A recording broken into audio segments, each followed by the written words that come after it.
In the space of seconds, on February the 11th at 8:15 p.m, 2024, I went from what felt like the scariest moment of my life to unquestionably the very best.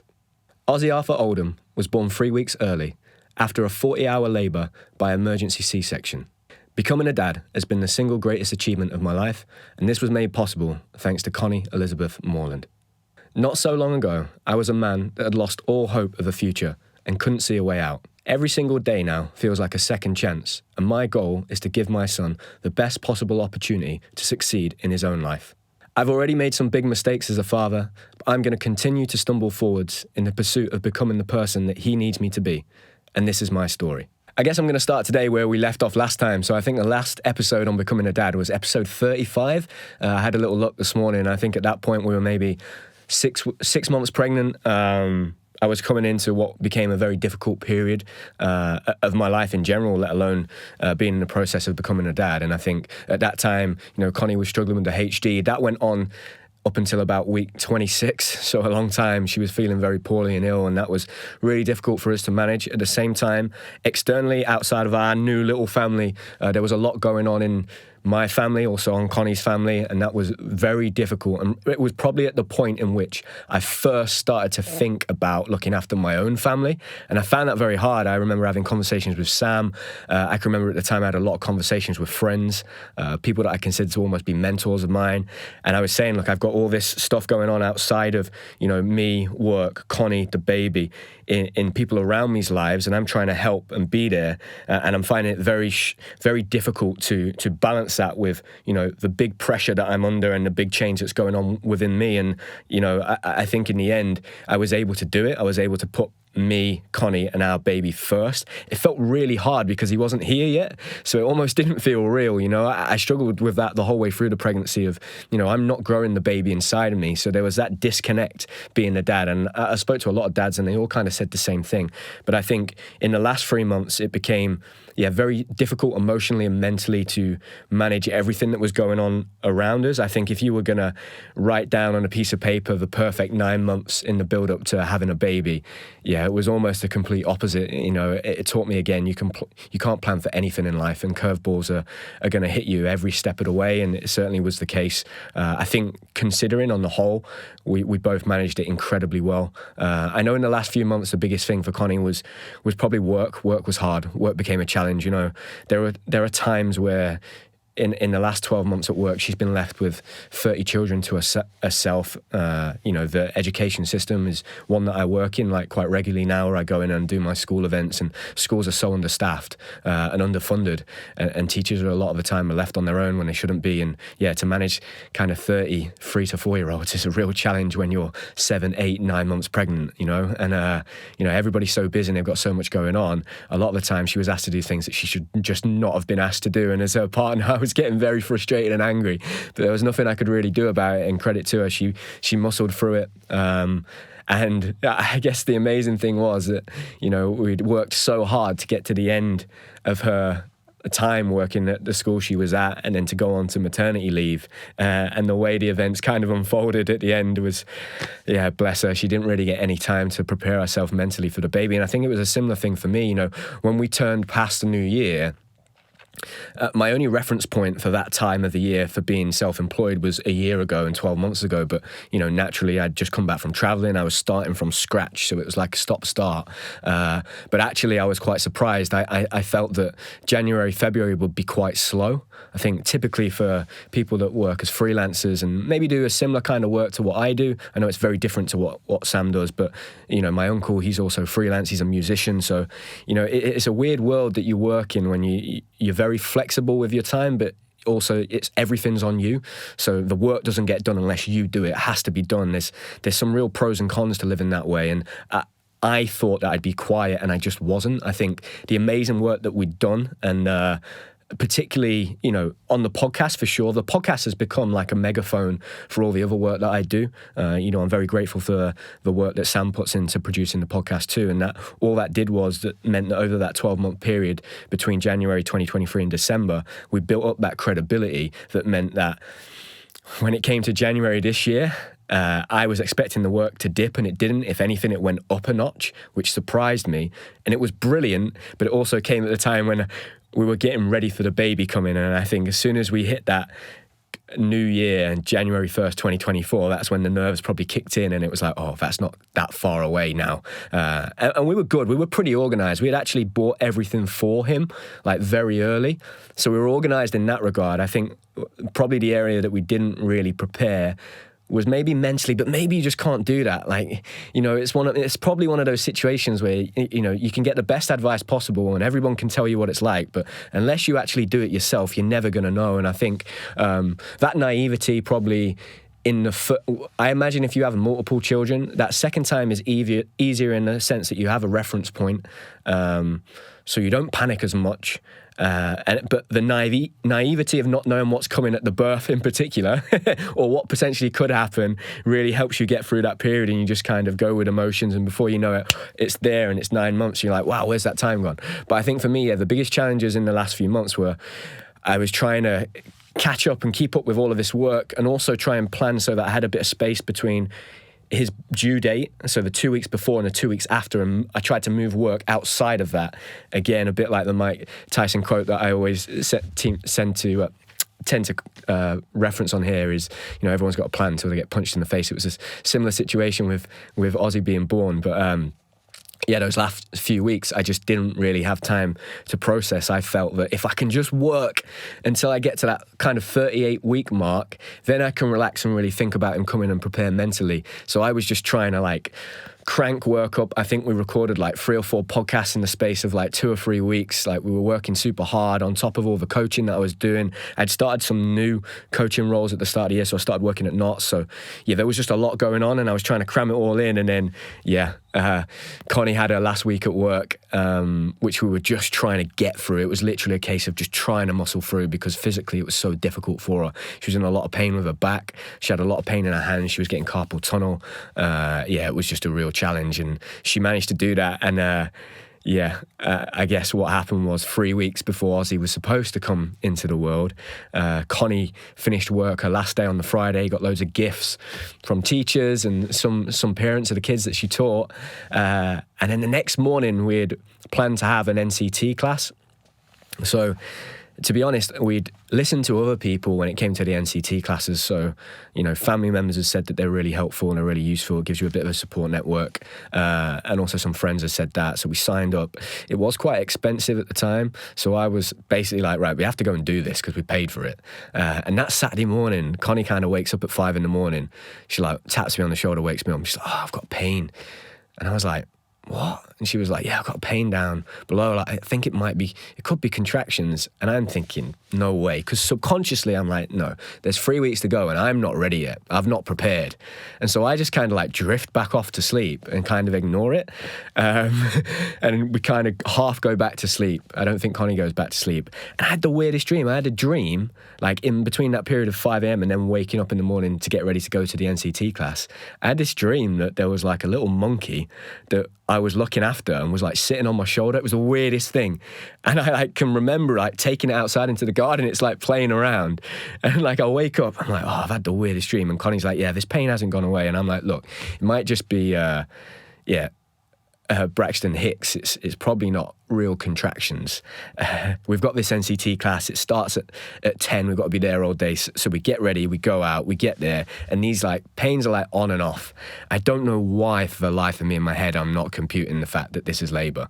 But we sit there throughout pretty much the whole of the day. We have lunch, and then it's a proper like AA meeting style thing. So Connie's worst nightmare, but like for me, it's like amazing because I just get to listen to people talk and I love conversation, right? And I'm just interested in people. And we're sat like on the opposite side of the semicircle because they've split us into men and women. And it's like an hour to go of this NCT class. We've been there all day and I can see Connie's face and I'm like, okay, this isn't good. She's in real pain. So I'm trying to get her attention going, come on, let's go. And she's like, no. And I can see her, she's getting worse and worse. And then 20 minutes to go. And Connie is not the person that will do this at all. She stands up and she's like, right, I'm really sorry, we've got to go. So I just get the stuff, we rush off. And she's like, I think these are contractions, I'm going into labour. And so, yeah, that's probably a word to the wise for any dads out there. If your partner thinks she's going into labour, believe her. It's not the boy that cried wolf, because then you look like a real dick when you're like, no, look, you just don't want to go to the NCT class because you don't like it, and it actually turns out to be labour. So we drive back, we get back home, it progressively gets a bit worse. I ring up the maternity health line. We ring them up and they're like, yeah, you need to come in. It sounds like you've gone into labour. So we go to Queen's Medical Centre, which was the hospital we'd like chosen to go to. And earlier that week, I'd like been to Queen's to see them about my shoulder, the shoulder specialist, and I took a drive up to the main entrance because there are 2 spots there where if you go into labour, you can park in an emergency. So I'd like done all my prep that I needed to do as like the dad, and so we drive up, we get there, and at this point it's very early labour, so it's not like, in my head I was thinking it would be like panic stations, you like racing the car, or it's blue lights in the ambulance. At this stage it's very early labour, so the contractions are coming maybe once every 5-10 minutes at this point, and they're not too painful. We get there to the hospital, we go to like the maternity ward, we get in there, and Connie gets examined. She says, yep, you're in very early labour, but it's super early stages. You're only a centimetre dilated, if that. We're going to send you home. And then as it progresses, you can then ring up and come back in. So we're like, okay, right. So it's almost like a false alarm. I didn't really know that would happen, that we'd get sent back straight away. I thought that'd just be it. But yeah, again, shows how naive I was. So we go back home, try and cook dinner. The house is an absolute tip because we've just been trying to get through work all week. And Connie's had all those presents and gifts. So it's just an absolute mess. It's kind of the house and how messy it is. It's all an accurate representation of what's going on inside our heads. Very chaotic. I make some dinner for us. We have like pasta, I think. We're trying to watch Gladiators, and then Ant and Dec's Saturday Night Takeaway, and trying to kind of like just get through it. And Connie's got an app where she's timing her contractions, which was really cool actually. So she'd press it when they start, press it when it stops, and then you can see how many there are and how frequent they are, because 3 and 10 is kind of like the go time to call a hospital ready to come in. So we kind of sit through that and wait it out. I ring up the hospital again, the emergency helpline, and they say, right, Queen's has closed, so we're not accepting any more women because we're full. So what you're going to have to do is wait it out and ring up the city. Like, right, okay. So they transferred me through to the city hospital. I spoke to the city, put Connie on the phone. She explained how frequent the contractions were, what they were out of 10, and they said, look, it's still early labour. You need to hold on for as long as you can, and then at the last minute, you're going to ring back up and we'll get you in. And she said you need to factor in, obviously, that now you're not just driving to the Queen's, which is about a 15-minute drive that time of the night when it's quiet. You go into the city, which is about half an hour. So factor that in to the decision that you make. And I'm like, right, okay. So we're kind of waiting it out a bit more. And it gets to about 11 o'clock at night, 11:30. And it becomes clear, like, right, we've got to go. Like, I'm going to call it. So I ring them up. I said, right, that's it. We can't, it's too painful now. They're super frequent. Like, we're coming in. They say, no problem. We're going to get you ready. And then at that point, it was a bit more like, right, this is probably going to be it. So we get in the car. Connie's in like a lot of pain, having her contractions. We get there to the hospital. We go in, dead weird. Like, I parked in like the emergency bay. And like the whole time, you're like, it's weird because it's just an automatic thing that you're doing, but it's such a big build-up for 9 months, but your whole of your life, because you're very aware that having a baby is like one of the biggest things you're ever going to do, especially if you want to be a parent, right? And it's happening, and you're like, this is it. This is this thing that we've built up, but I'm just kind of, am I doing the right thing? What's happening? And you just go through the motions. And we got there, they checked us in. It was actually really nice in the city. We had a private room, which was great. We went in there. I was really impressed with it, actually. So yeah, the actual room that we were for the labour was amazing. Went in there, meet the midwife, kind of looked after us. They checked Connie over, and again, they said super early. So they kind of had to make a decision, and the decision that they were making was whether to send us back home again. And at this point, I'm like, you can't send us back home. Like, no way. We've got to drive another half an hour back, then wait out for, another 3 or 4 hours, and then come all the way back. That seems crazy to me. And Connie's brother's partner is a newly qualified midwife at the QMC. And she texted me when our midwife had gone out to make a decision on whether they were going to send us home. And she basically said, Sam, they're going to close the city. So whatever you do, don't let them send you home, because if they send you home, they're going to send you to Manchester. I was like, what? Send us to Manchester? Like, surely they won't do that. So when the nurse and the midwife came back in and they said, look, you're still really early dilated, I said, can I make the decision to stay here?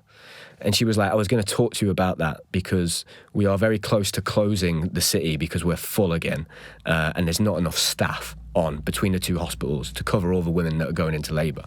And I said, well, if I have the opportunity, if I've got the option to do that, I want to choose to stay here. And she said, look, you're just going to have to ride it out, and it could be, there's no telling how long this will be. And I said, look, I don't want to risk driving back home, that stress of getting home and then driving back in, and then, or maybe getting sent to Manchester. Like, I want to stay here. So at that point, it was kind of like, buckle up time. You're going to be in here for the long run. So at this point, Connie's already been in labour since 5 a.m. that morning. It's now 12 p.m. at night, and we know that we're going to be in here for a long time. So that whole night was kind of like a bit of a blur. We were both kind of awake. Connie was still nodding off, but she was in a lot of pain at this point. And then, I mean, the timings, it has become a blur. It was like 40 hours, but it got to a point where Connie always wanted to have an epidural. She knew she was going to do that. I think we were looking at, you know, a midwife had been on shift for 12 hours, switched over to another midwife, come on shift. She was on for 12 hours. And then I think towards the end of her shift, we then decided that we were going to, go for the epidural. It was time. And like, she'd been attached to this machine that basically measures Connie's heart rate, the baby's heart rate, and the strength of the contractions. So I'd watched this machine literally for 24 hours. I've been watching it like closely, like a hawk, trying to keep myself awake as well. I didn't sleep throughout all of this. I just stayed awake for the whole time, just on this like blue reclining chair. And if anyone's just become a dad, they'll know exactly what chair it is, because all dads just sleep on that chair in hospital. And so I just spent all my time on that chair, kind of watching her, watching the monitor on the screen, talking to the nurses and midwives when they came in, going to get Connie like bits of water and food, and then tablets, because she was having paracetamol at this point. And so, this kind of progressed to the point it was time to have the epidural, because the contractions had got pretty strong. And so the epidural was a real event. Connie, when the doctor came in to give her the epidural, she started throwing up. So he's trying to get the epidural into her back, which was not easy, and it was taking ages, and Connie was throwing up, and every time she threw it up, she'd curl over. So she was like lying on me, and at this point, we're already like way over 24 hours in labor. Neither of us had slept. We're tired. She's in a lot of pain. And I'm getting asked by doctors and nurses and midwives all the time these questions, medical questions, and I'm trying to make the right decision, but very delirious. And that time, the epidural was probably the worst part, I think. And what happens is they put a hormone into you before the epidural to try and like kickstart labor, because they want to kickstart it before you have the epidural, because the epidural will eventually take the pain away.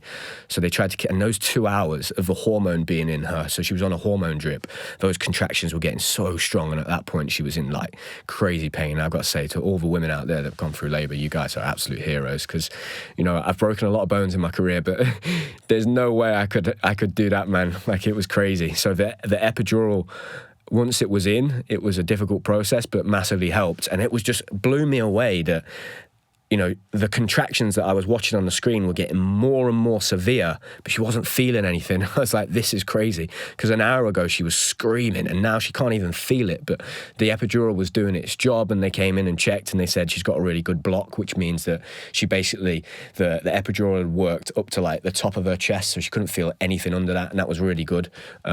Because sometimes there can be complications with that where it doesn't work. You can still have a sensation and a feeling. You have to try it again, or you have to have extra medication when you go into labour. Then she didn't need that, which was great, but it was just that the throwing up was getting worse. And then between that time of having the epidural and then when the decision was made in the end, through that period, what kept happening was Connie was sitting up and throwing up quite a lot. She was being really sick. And so I'm sitting watching that monitor the whole time, and I can see that Ozzy's heart rate was fluctuating quite a lot. It was going up and down quite fast. And it started happening so frequently at the end, I was panicking. And because I've been watching this monitor, I knew all the numbers. I like numbers anyway. And I could tell that something was up.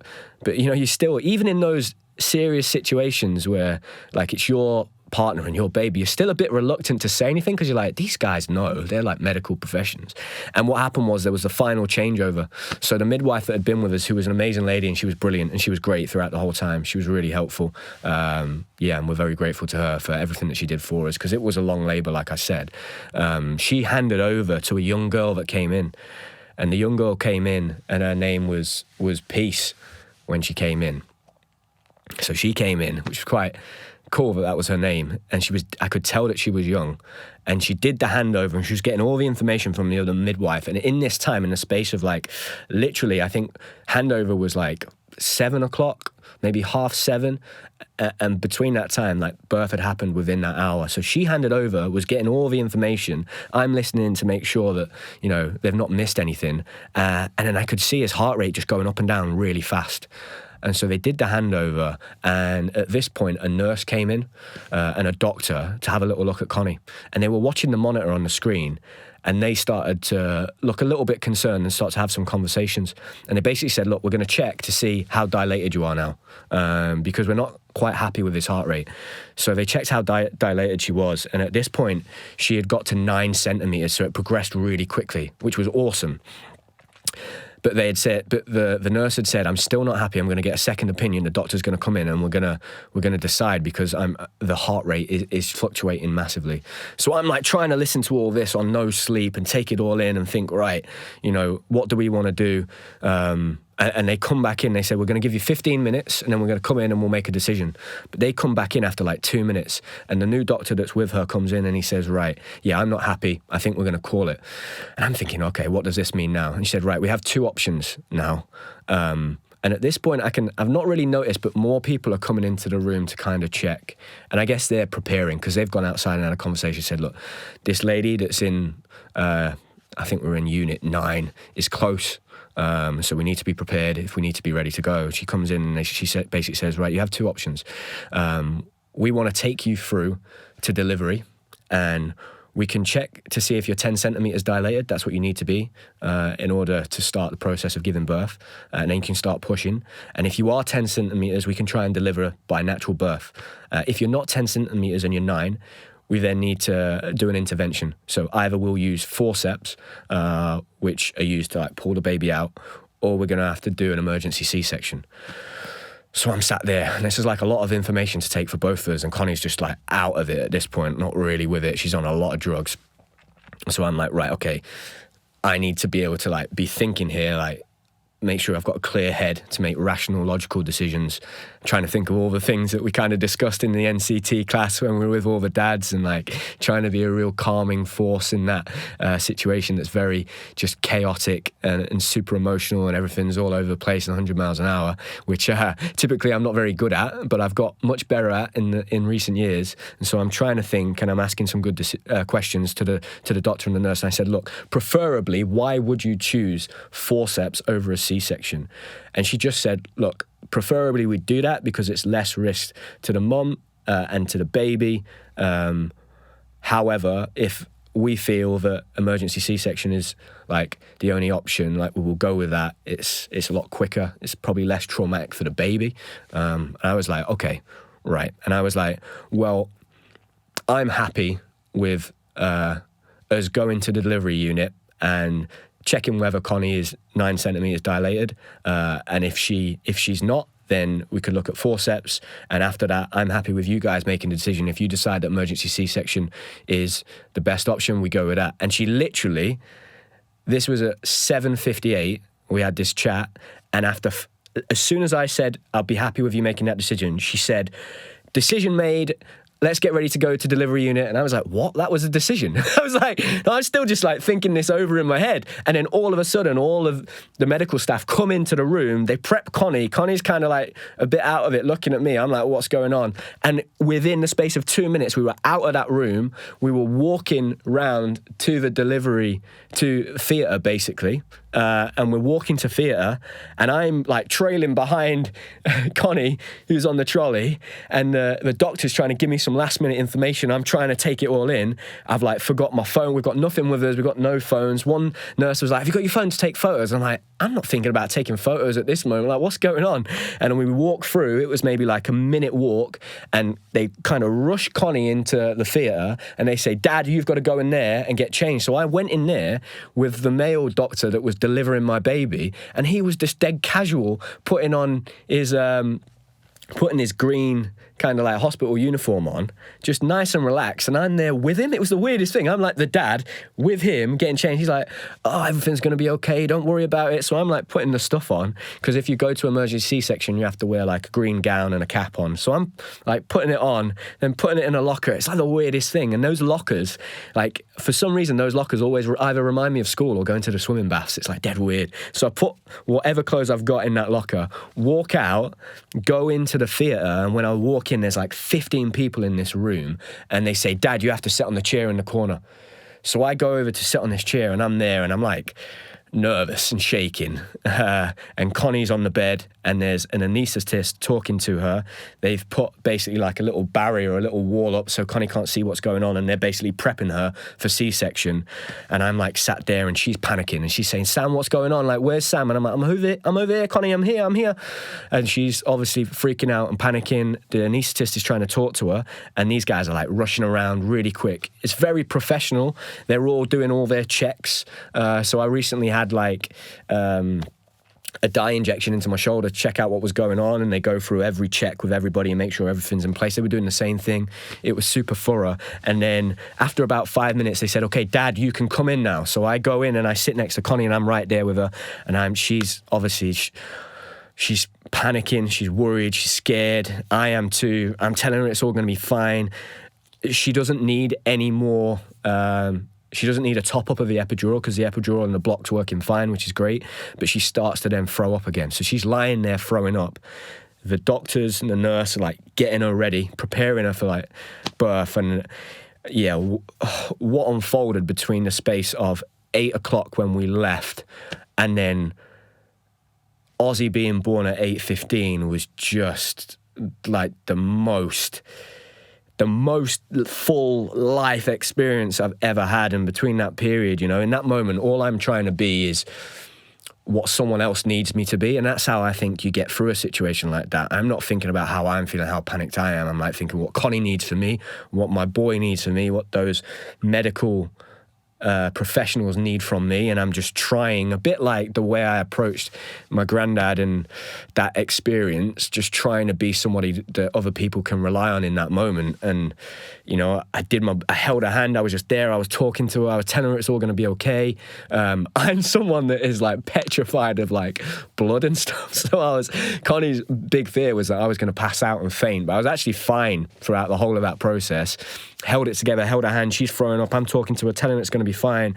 And I can see loads of like arms in the air and things going on. She obviously can't feel it.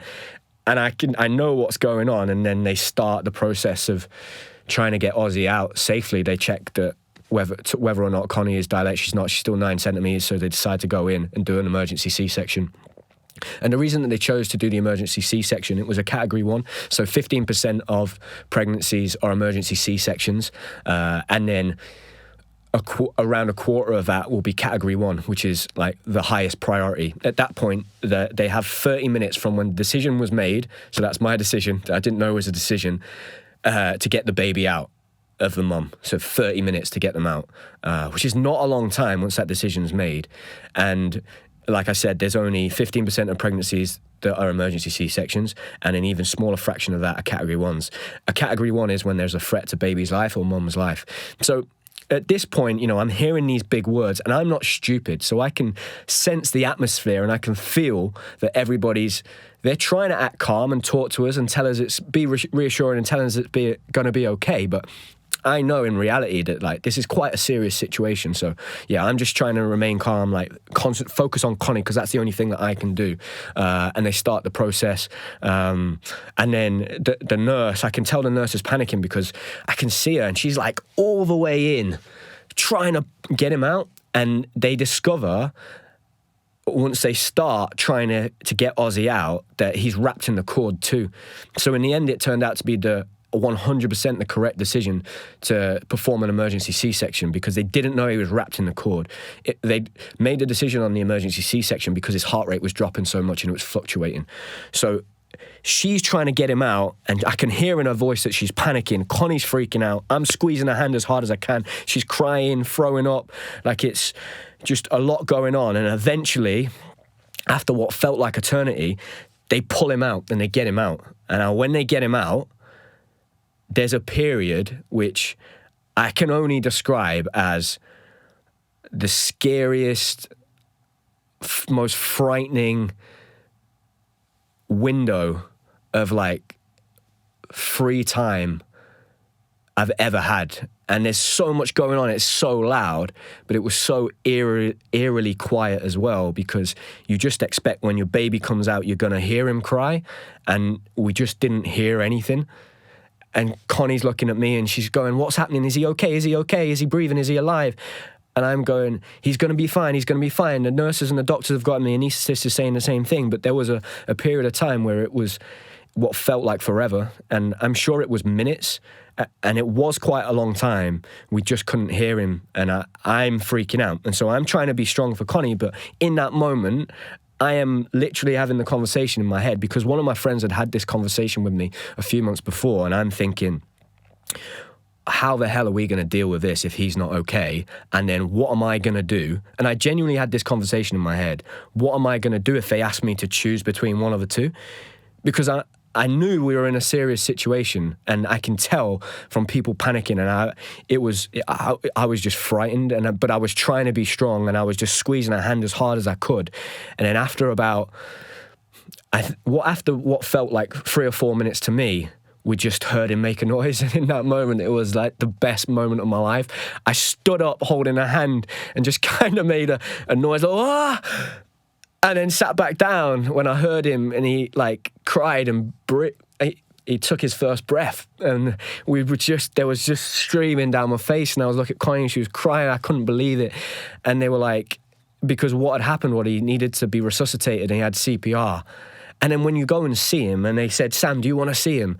And I was like, no, I don't want to leave Connie. I was so frightened because I knew that they still had to, like, I was thinking, are we, Connie, we need to make sure Connie's okay. Surely we're in this window now that's still quite risky. They need to stitch her back up. And so I was like, no, I don't want to leave her. So I was just squeezing her hand and holding on tight, but I was just listening for him, and I could hear him making noise, and that was enough reassurance to me that he was okay in that moment. And then eventually, after maybe another 5 minutes, they said, do you want to go and see him? And I was like shaking. I was like, yeah, I'll go and see him.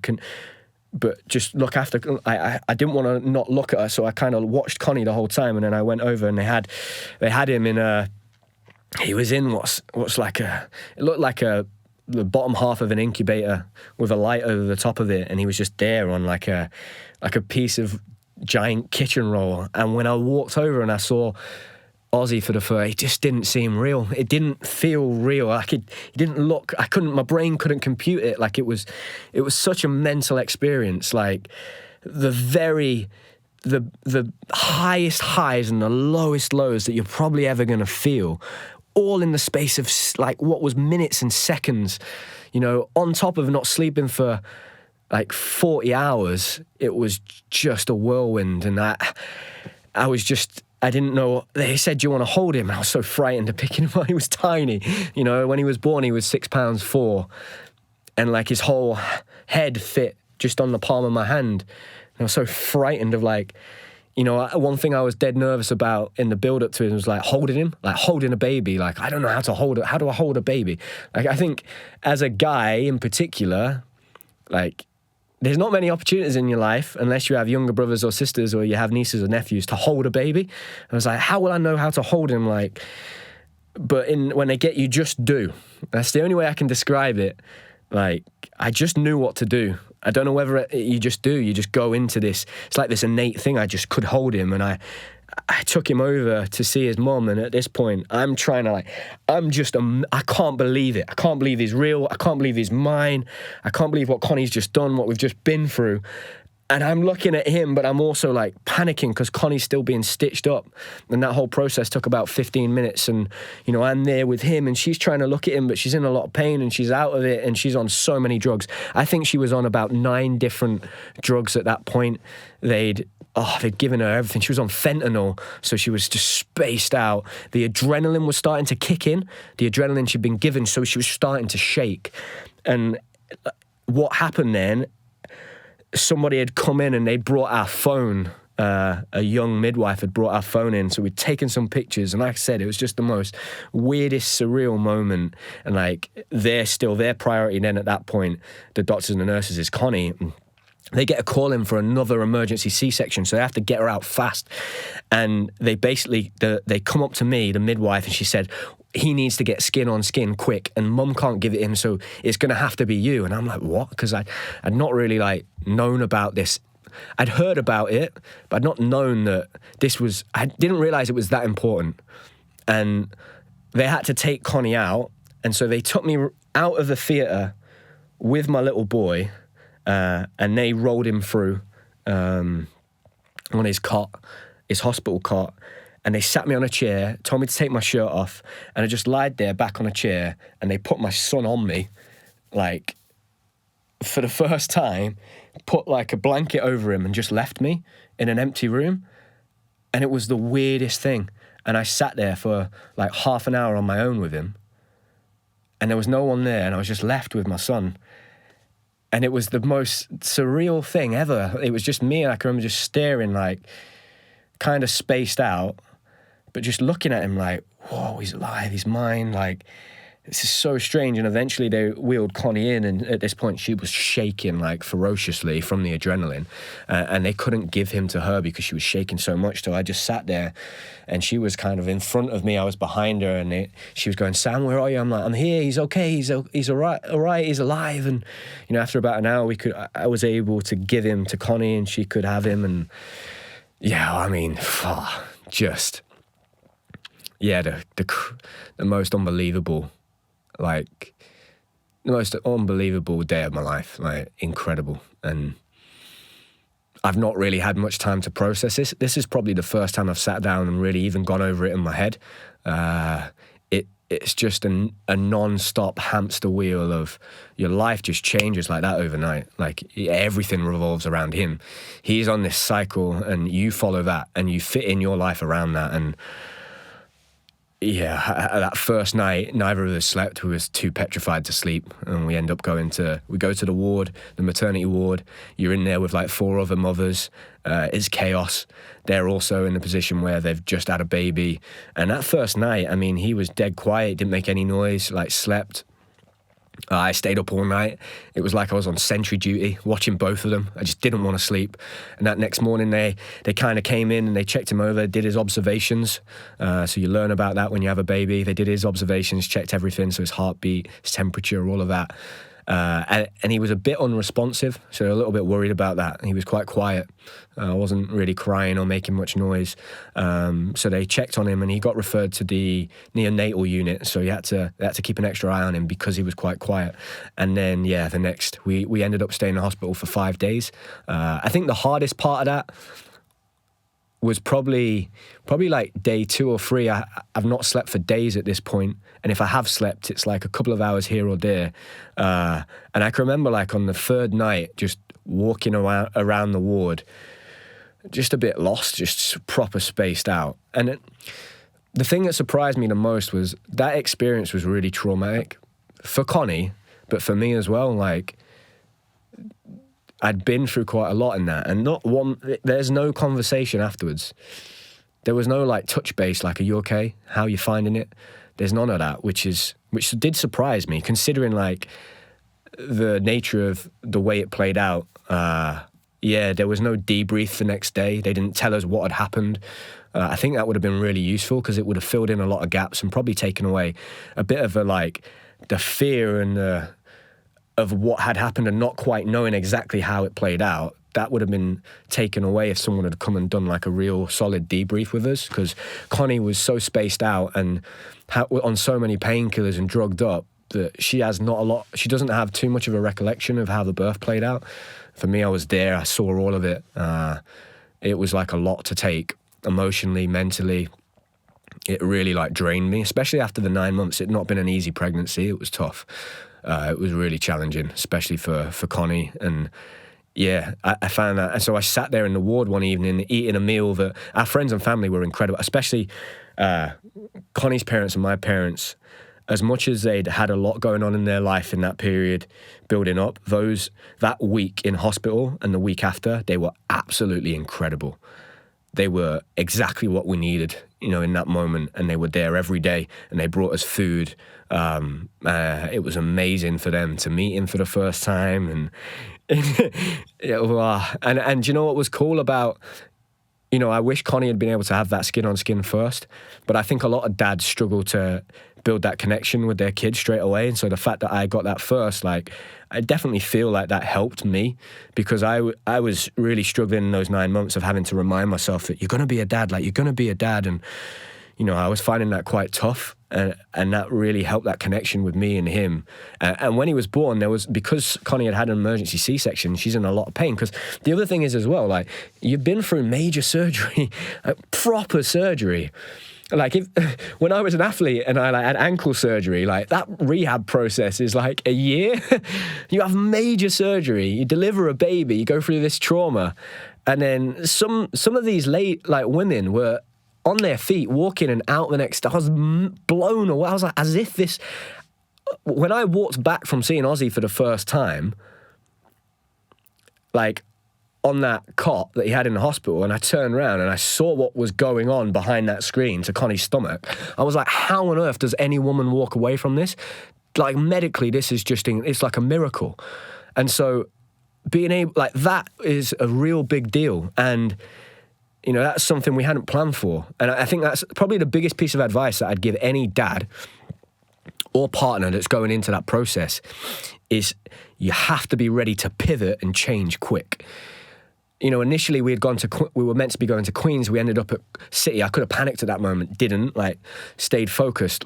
We were planning on having a natural delivery. It switched. It literally went from a 40-hour labor, Connie getting 9 centimeters dilated, to in the space of 5 minutes, emergency C-section. So she did the whole of the labor pretty much, and then they had to pull Ozzy out the other end, back out through her stomach again.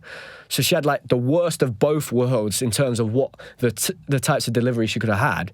So that's a massive process for her. And so it meant that in those first few days, it was me. I had to change him. I had to look after him. I had to, be there to hold him when he was crying and stuff, which was great for me because I got hands on fast. And again, you got no choice. There's pictures of me in the hospital holding him, and I had a great time, man. I'd sit up in that blue chair, lean it back. I can remember one night I was trying so hard to stay awake that I had created this little system where Connie had a really long charging cable on her phone. So I'd wrapped it around the cot, because the cots you get in hospital rock. So I'd wrapped it around the handle on the cot. I had it held in my right hand, and I was pulling it back and forth, rocking him, and I had a packet of crisps in my left hand. So if I nodded off, I'd drop the crisps, it'd hit the floor, and I'd wake back up, because I just didn't want to fall asleep. I was so scared. I think it was probably because of the way that the birth panned out. I just didn't want to not have my eyes on him. I wanted to make sure he was okay. I didn't want to miss anything. And so those first few days were tough, and I just had that period where I was completely spaced out, and I found it pretty hard mentally. But yeah, I think that for me, the mental part of that and the tiredness and the fatigue was hard, and it was just dealing with that trauma. And to be honest, I probably haven't completely processed it. That's probably something that will happen in the next few months, I think. But the other thing that did happen in hospital, which was one thing that, on the whole, we had a positive experience. But I think one thing that you're not prepared for as parents is how tough it is, that stint you have to do in a hospital. Especially if it's not straightforward and you don't come out the next day or 2 days later and you're in there for a period of time. That's hard. You've got other babies in there screaming and crying all night long. So if there's an opportunity for you to get sleep, you don't get sleep. You can't control whether other people are going to have tons of family members in and what's happening. We had at one point, there was a little kid that definitely had special needs that was running around screaming and shouting, and he was putting his head under the curtain into where we were, and he was coughing, and I was going, what is going on? How is this being allowed? This is not okay. We've got a newborn baby. He can get real ill really easily. So things like that, when you've not had any sleep for 3 or 4 days, is tough. Mentally, it's a draining process. There's constantly midwives switching over and handing over, so information doesn't get passed on. It's not a very seamless process. I think they need to get way better at communicating all the background information from the baby to the next midwife, so they don't come in and they tell you completely opposite information to the last one. One day they'd be like, why has he not got a hat on? next 12 hours, take his hat off. Where's he got his... And it was like, what? But you told me, but one told me that. And it's just a lot, man. You're taking in so much information. You're trying to process it all. You know, it's a real struggle. And because he was unresponsive and quite quiet in those first few days, it turned out that he developed jaundice, which is to do with his blood cell count. And he's not able to break down the red blood cells as easily. And they basically end up getting like a yellow complexion on the skin. It means they can get quite quiet. And his was quite strong, so we had to treat that pretty quickly, and that meant he had to go under the blue light. So it's like a blue UV light. That was absolutely horrendous. So for 24 hours, our little baby that's £6.4 had to wear an eye mask over his head, which he absolutely hated. And he was under this blue light. And I'm looking at this blue light thinking, there's no way this is good for him. Like, there's a reason he's got an eye mask on.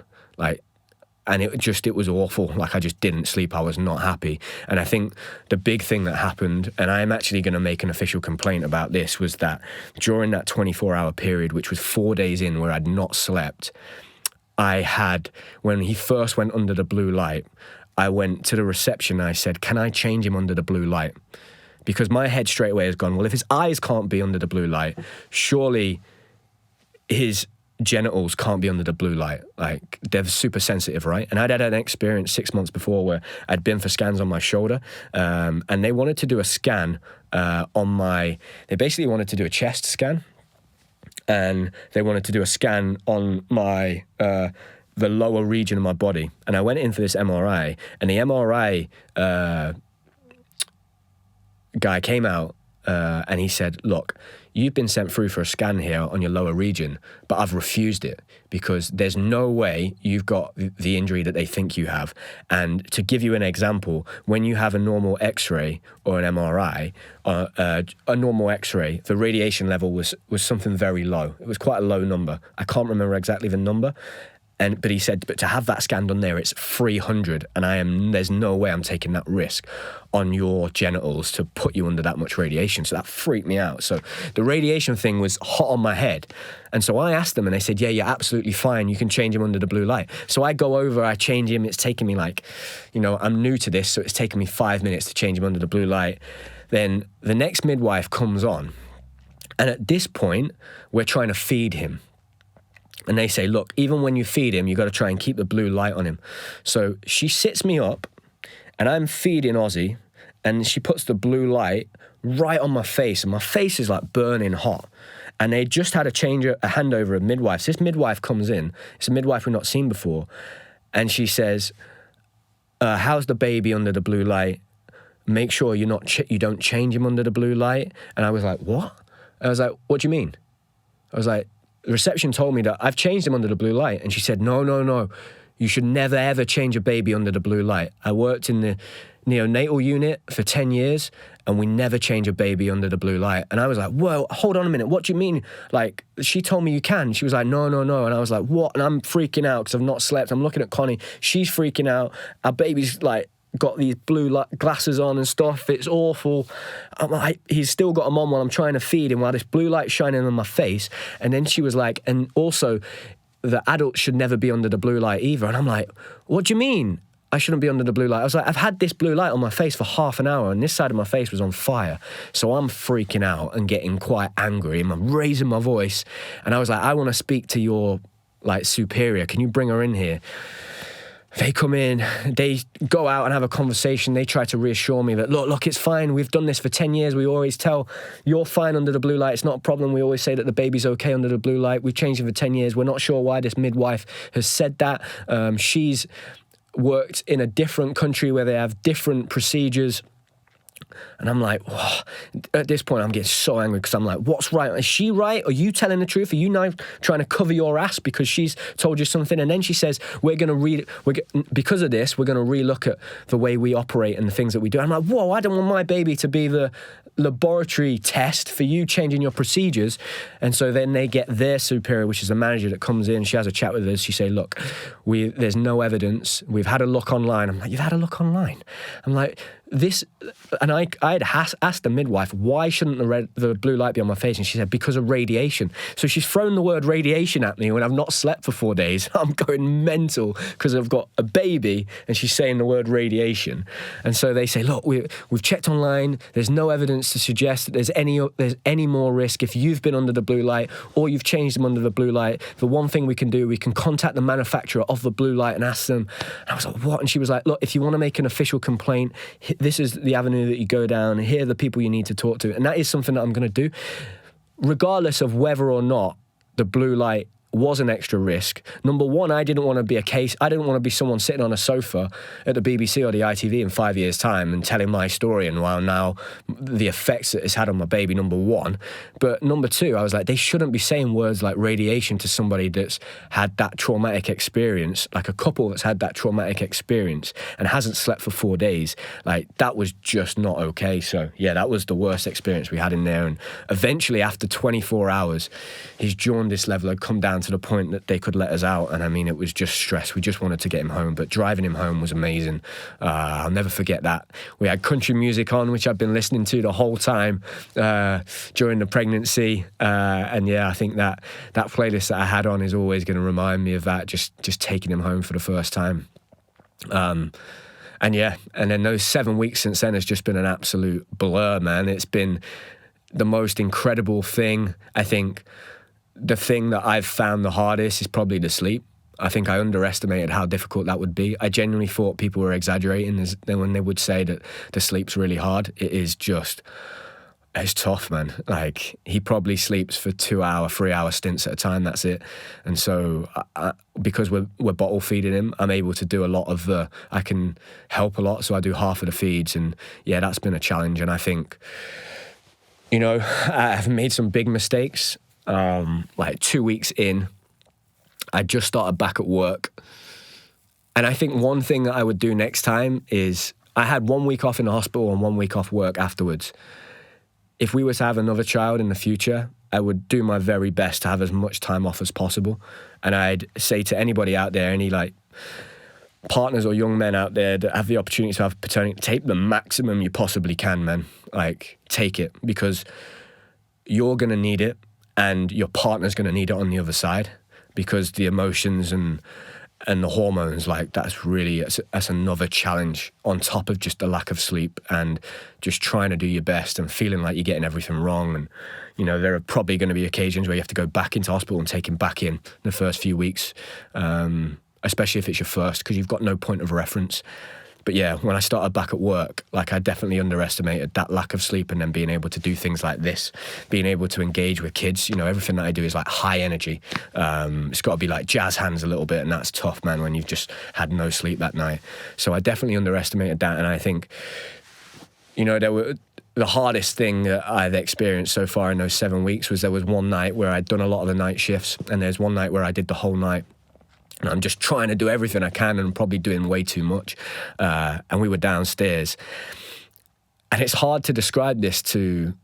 My grandma had told me this. So my grandma had told me in the build-up to Ozzy being born that she dropped my mum, like, when she was like 2 weeks old. And I thought, how on earth do you do that? Like, that's crazy. And she was laughing it off. And I was like, why are you laughing? Like, you dropped her, because you hear the word dropped and a baby, and you're like, those two words should not go together. But having now experienced it and that tiredness, like, I can understand how that happens. And we had a night where I was on the sofa, and because what we did was, for a while, we tried to split shifts between being down on the sofa and one person being upstairs. So the person upstairs would sleep for 2 or 3 hours, and then we'd switch, and we'd just switch back and forth like that. And that was good, because at least one person was getting some sleep, right? But there was this one night where I was absolutely knackered. And if you've ever driven tired, and like, you're trying super hard to keep your eyes open, you've got the music on loud, like, you're talking to yourself, your window down, it's just forcing yourself to stay awake. It's like that times 100 every night. And there was one night where I had him we were on the sofa, and there's like, the drop is probably a little bit less than the stool that I'm sat on right now, and I've got him, and I cradle him in my hand like this, and he's in a sleep suit, which is cushioned, and underneath my feet we have like a really soft carpet. It's like a rug that's super soft. And I nodded off, and I dropped him, and some people are probably like, why on earth are you saying this? But I think it's important because that is a massive mistake. And I woke straight up and he slid down my legs and fell on the floor. And I woke up and freaked out. And in that moment, I was like, what do I do? I was like, I have to go and tell Connie. So I take him upstairs and he seems okay. He's fine when I'm holding him. But how do I know? Because how do I know he's not landed on his head? He's hurt. You can't tell what's going on inside. So I'm freaking out. I run upstairs. I'm like, Connie, I've got to say the words to his mom, my partner, my best friend. I've dropped, I know as soon as I say the words, I've just dropped him. She is not going to trust me again with him on my own. So it's like, but I know I've got to do it because my conscience, I have to. So I tell her and it's just panic and she freaks out and she's screaming and crying and I'm like, we need to ring someone. I've got to ring 111. She's like, no, don't do that. Yeah, I'm not sure what to do. And in the end, we call Connie's mum and dad. I call my mum. I'm panicking. I feel like the worst dad in the world because I've just dropped my son. Like, who does that? And Connie's mum and dad come round and like he needs a feed. So I'm washing his bottles. Connie comes down the stairs with him and falls down the stairs and rolls her ankle. And ankle goes and keeps hold of him. I turn around, panic, freak out, grab him. Connie's mum turns up. Connie's like icing her ankle on the floor. We're just both at that absolutely spent. And that's probably parenthood in those first 6 weeks. It was that. Now, hopefully most people don't drop their baby because it's, I can say it like that as a flippant comment, but the guilt that I had for that for a while was tough, man. I found that really hard. But I also was able to rationalize the fact that I'm not sleeping and I'm doing, at the minute I do 8 o'clock at night, 11 o'clock at night, 2 in the morning, and then 8 o'clock in the morning on top of all of my work. And like trying to be there because like I want to be the best dad and be as present as I possibly can. Now, the amazing thing is that being a dad has helped with my ADHD has been amazing for that because I have so much excess energy that like it's actually really helps me stop overthinking because all I have to do is think about him and looking after him and we're on a 3-hour feed of we feed him, we settle him, he sleeps, we feed him and it's just non-stop. So it's been amazing with my ADHD. And it's really calmed me down. And I actually not struggled with my ADHD much at all throughout this whole 7 weeks. But that guilt of dropping him was, the first few days was pretty bad. And I cried my eyes out. I cried my eyes out to Connie's mum and dad. And they were telling me, look, this happens all the time. Mum and dads do it all the time. Like, you've not done it on purpose. You're doing an amazing job. You are trying to do way more than, a lot of people would do. Like, please don't beat yourself up. And I was close to going into that realm of self-pity and victim mode and beating myself up that I used to when I struggled with my mental health, but I just was able to somehow rationalize it, know that I'm doing the best I possibly can and everyone makes mistakes, and I knew after that I would never do that again. And he's fine, he's absolutely fine, and now he launches himself head first on anything he can do. And when he's lying on his front, I can hold his legs now, so I put my hand there where his legs are, and he can literally crawl himself forwards at 7 weeks, which is mental. I know every parent thinks their kids are superhuman, but he's pretty strong, and he's gone from 6 pounds 4 to like way over 10 in the space of 6 weeks. He just drinks milk like an absolute tank. So we have to constantly try and get him to not drink anymore. But I think, the hardest thing for me in that early period was definitely the sleep. Like, don't underestimate that if you're going to be a new dad. And I think the other thing that's hard, and is one thing that I probably didn't factor in, is how hard the mom and the partner finds it when the dad or partner goes back to work. That's a massive hurdle to get over. And it makes sense, right? Because actually when you're pregnant as the mom, if you think back to the way we've evolved over thousands of years, you can still at that point, if you have to run quick, he's with you, inside you. So you're less vulnerable than you are when you've got to hold him and take him or her with you and you've got to run, right? So psychologically, the most vulnerable period is after that birth initially, because it's hard for you to get up and go. So that fear of your partner leaving you on your own with the baby. And I think after the fact that it had been an emergency C-section and what had happened, the way it played out in hospital, the fact that I had to be really hands-on initially, like Connie was just really struggled with me going back to work. That was really hard, and I just struggled with the guilt of it. I struggled with the guilt of going to work and leaving him. One thing I still struggle with the guilt is doing things like going to do some exercise. I know for me and my mental health and looking after myself, also my ADHD and my obsessive compulsive personality disorder, exercise is a huge pillar in my life that I have to look after in order for me to be able to look after Connie and to be able to look after Ozzy. But it's really hard not to feel guilty about trying to go and do an hour of exercise in the week. I found it tough to keep that up. At the minute, I'm probably doing 2 hours of exercise. It's definitely not enough for me, but, you know, it's checks and balances. And at the moment, the main priority is being there for her and him. And once we get to the point where, you know, we're a bit more comfortable and we, you know, feel happier in our parenting, I'm sure that I'll be able to then incorporate the exercise in a bit more. But that is definitely one thing that I'm sure some dads can resonate with, like going to the gym and just feeling guilty because, like, it's... I think for people that don't understand how important exercise can be for just looking after yourself, it can seem like it's just a hobby and it's something you do for fun. And it is. I do enjoy it and I love it. But it is something that's just really important for me and my ability to be able to operate well and function in normal life. And it's a coping mechanism for me. And it's hard for people to understand that, I think, if they don't have that relationship with exercise and looking after themselves physically and the positive effect that it has on their mental health. So, yeah, it's tough, man. I still feel guilty about it, but I know that I have to do it to look after myself.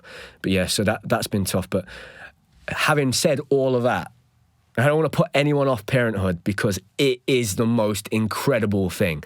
Every morning when I see his face, man, and he's now started smiling at me, it is just, that's what it's all about. That question that I had 5 years ago when I was lost in the back of my mind, I think I'm here to have children and like share all that knowledge with me and give them the opportunities that I had, like, and pass that down. Like, it becomes very apparent when you have your child that, like, he is a product of everything that came before him.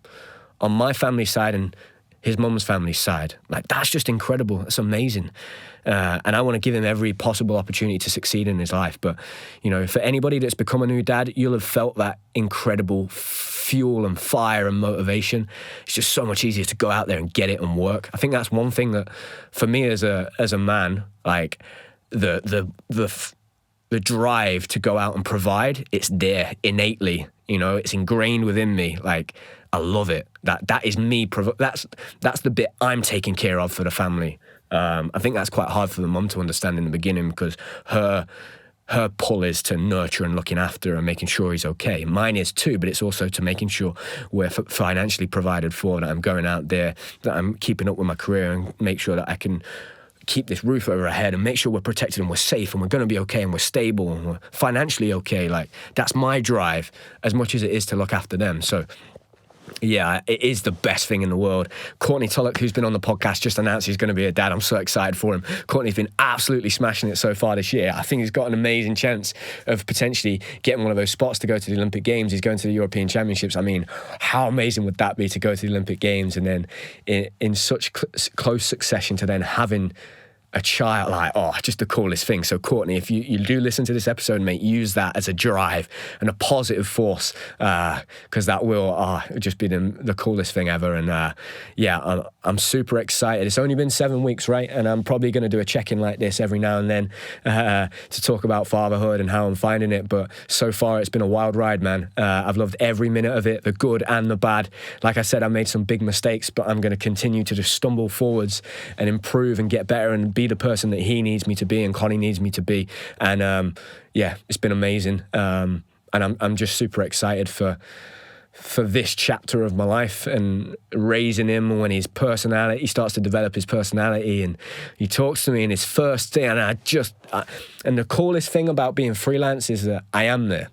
I am there more than someone that's doing a 9 to 5. I do get to be flexible, and it's a credit to the people that listen and support the podcast, the sponsors that support it, Sam, it's the schools that I go into, it's David Lloyd, it's working at Knots, it's all those amazing opportunities that allow me to have lots and lots of time with him and build that life that I wanted. I'm loving it. I feel grateful every single day, man. I genuinely do feel like I've had a second chance at life, and yeah, he is just the coolest little man in the world. He's so happy, and ultimately, like, the only thing that matters is just making sure that he's happy, we're happy, he's safe, we live a good life. And Jeff Shreves once said to me, as long as you've got your health and your happiness, everything else is just a bonus, and we certainly have that at the moment, so I'm appreciating it, and can't wait for what's to come in the future.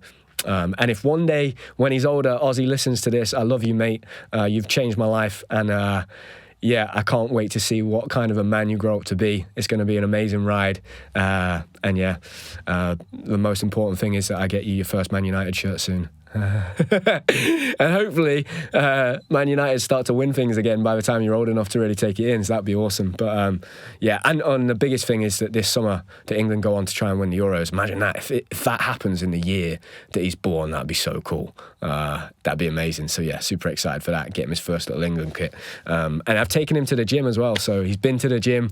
I'm sure Sergey and Josh's eyes are lighting up thinking, oh God, if he's anything like his dad. And his mom used to do gymnastics as well. She was a cheerleader, so he's probably got good genes for it. But no, the most important thing is he's happy. But given what he's like already, I think he's going to be sporty and active, which is going to be awesome. I'm just going to love that process of being a dad and helping him with that, and it's going to be amazing to watch. So thank you for listening, guys. Thanks for supporting the episodes. Remember to like and subscribe. It makes a big difference. If you can leave us a review. If you've got any questions about topics or podcasts you'd like me to focus on, we've got some guests coming up, some guests that are outside of gymnastics, some in gymnastics. Super interested to take the podcast to the next level. Again, YouTube, we're getting close now. It's looking like in the next month or two, we're going to start putting some visual content back on YouTube, which me and Sam are super excited for. I'm getting back into the gym, which is going to be exciting. I'm not making a comeback, but I'm motivated. I'm seeing Niall and Ash and people making some like cool content again. It's inspired me, and I want to get back into the gym. I'm still young. 31 is nothing, so I think there's a lot for me to do in the gym, so keep an eye out for that. And again, I spoke recently about David Lloyd. I've still got some spots, so if there's anyone listening that knows a David Lloyd member that wants to join gymnastics, I teach gymnastics there every single week. I'm going to be starting a brand new group after the summer. I've still got a few spots available for schools this summer in May, June and July. They're getting booked up fast, so I don't have as much time as I used to. I have like 1 or 2 days a week. I've already booked in like 10 schools for the summer term, so make sure you get in quickly. A lot of them are local, which is really exciting. But if you know someone, if you work at a school, you know a teacher, your child goes to a school that they emphasize sport in a big way, ahead of the Olympics this summer, get in touch with me directly. I'm offering school assemblies and gymnastics events at schools this summer. And again, I've still got some spots for mentoring. So thank you to everyone. Have a great day, and I will see you in the next episode.